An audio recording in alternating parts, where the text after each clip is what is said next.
Le Seigneur soit avec vous et avec votre esprit. Évangile de Jésus-Christ selon saint Marc. Gloire à toi, Seigneur. Marc chapitre 4, versets 21 à 25.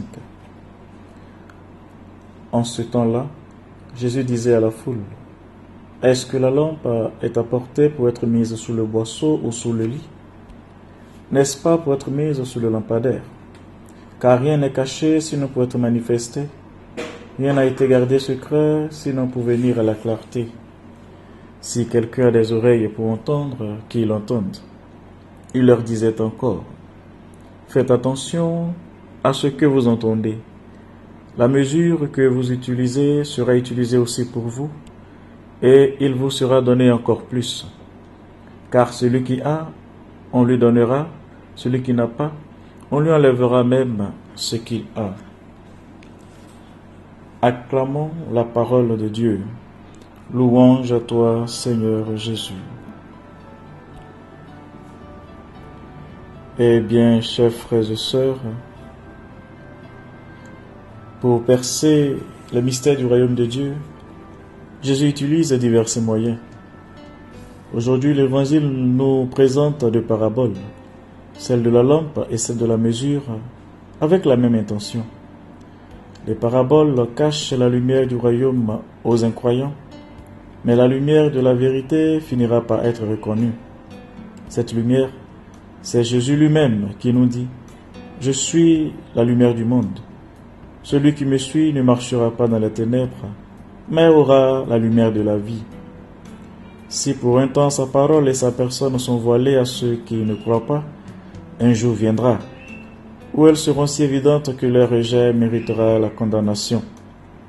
Celui qui n'a pas compris le mystère du royaume, parce qu'il l'a rejeté, perdra même à ce qu'il a reçu. À celui qui a quelque chose, on donnera encore plus. De ce qu'il n'a pas, même ce qu'il a lui sera ôté. C'est-à-dire que celui qui a le royaume recevra davantage. Celui qui n'a pas le royaume perdra même ce qu'il a. La parabole de la lampe met ici en évidence l'opposition qui existe entre la lumière et les ténèbres, c'est-à-dire entre la foi et l'incrédulité. Elle souligne aussi la nécessité de passer de la foi à la vie, car le Christ et l'Évangile sont lumière, et cette lumière doit illuminer l'existence de ceux qui croient sincèrement, et pas seulement notre propre existence, mais aussi celle des autres. La foi du baptême est la lampe allumée au début de notre marche chrétienne pour éclairer toute notre vie et notre conduite.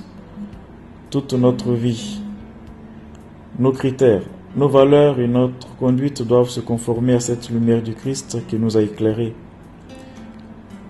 Lumière qui nous a été donnée non pas pour la garder dans le coffre de nos souvenirs, mais pour éclairer les autres avec nos bonnes œuvres. Nous ne pouvons cacher la lumière de la foi en Jésus-Christ au milieu des environnements dans lesquels nous évoluons.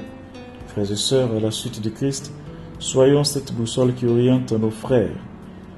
Perdus, désemparés, soyons également cette lumière qui irradie leur vie par notre témoignage de vie.